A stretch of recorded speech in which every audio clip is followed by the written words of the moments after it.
Assalamualaikum warahmatullahi wabarakatuh. Halo rekan-rekan semua, kembali lagi dengan saya Siti Puput Putriana dengan NIM 2111561 dari Prodi Manajemen Institut Manajemen Wiyata Indonesia.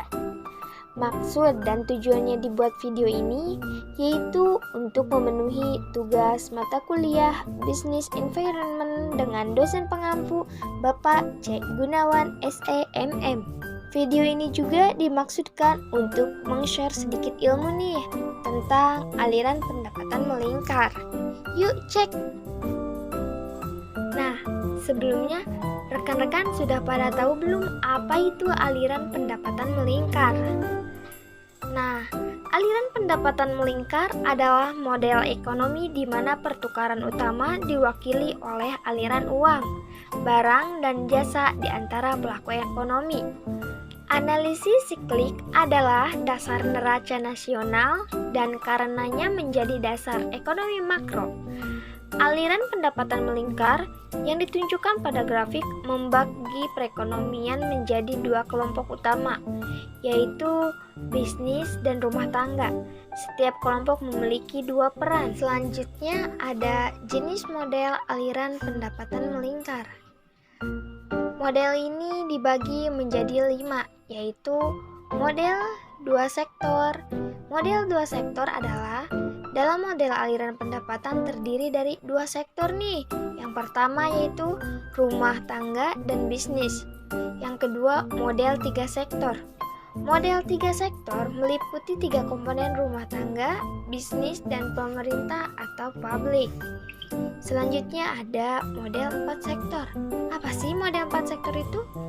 Model 4 sektor menambahkan wilayah asing, yaitu sektor luar negeri juga dikenal sebagai wilayah luar atau wilayah negeri atau global. Selanjutnya ada model 5 sektor.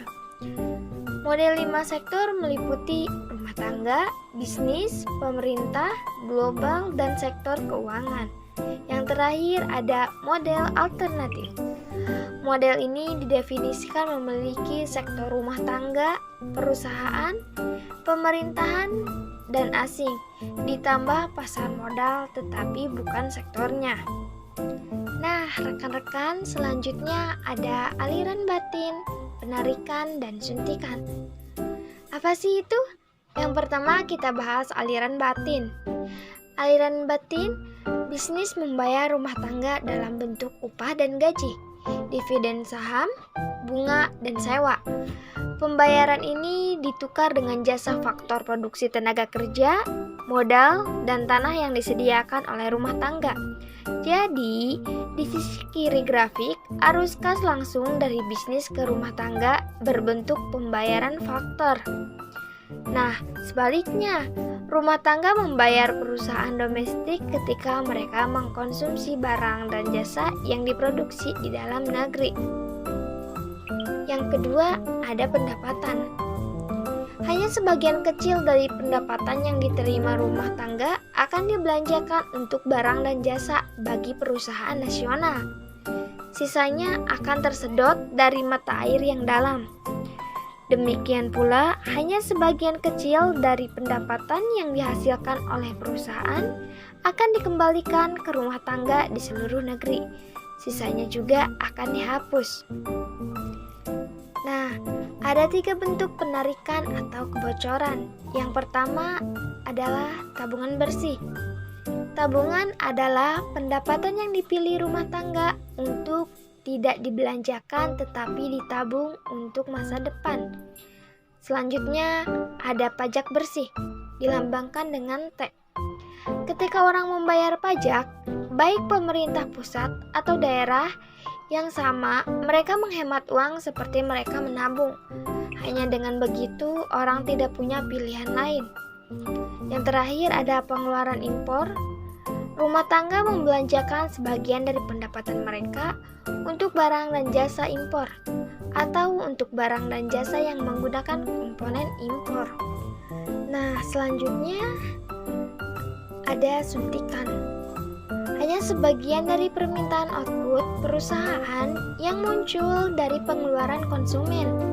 Sisanya berasal dari sumber lain di luar aliran dalam.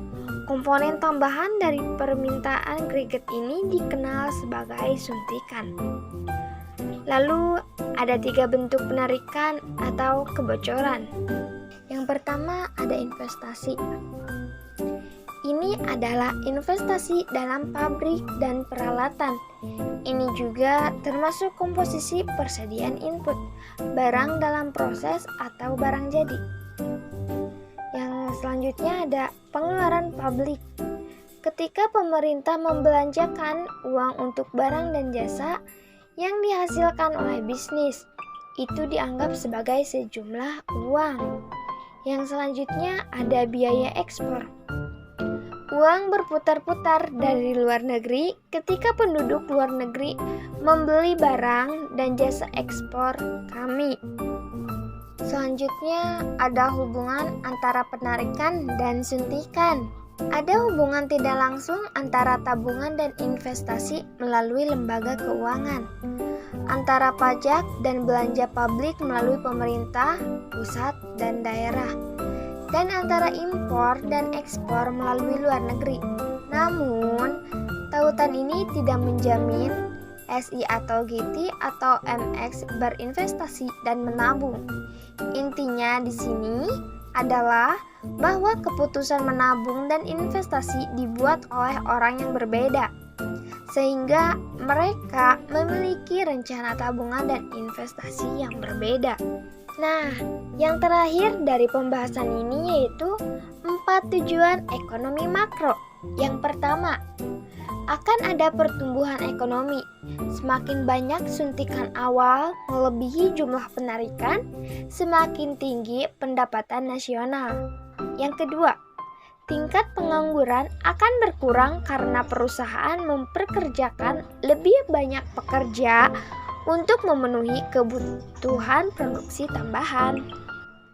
Lalu, yang ketiga, inflasi akan cenderung meningkat. Semakin sempit kesenjangan antara pendapatan aktual dan potensial. Nah, yang terakhir ada proporsi impor dan ekspor dalam neraca pembayaran cenderung memburuk. Nah, cukup sekian pembahasan dari saya mengenai aliran pendapatan melingkar. Semoga ilmu yang saya bagikan ini dapat bermanfaat meskipun hanya sedikit. Jangan lupa juga di-share ya ke teman-teman yang lain, agar teman-teman yang lain juga tahu apa yang kita tahu. Sampai jumpa di video-video selanjutnya. Terima kasih. Wassalamualaikum warahmatullahi wabarakatuh.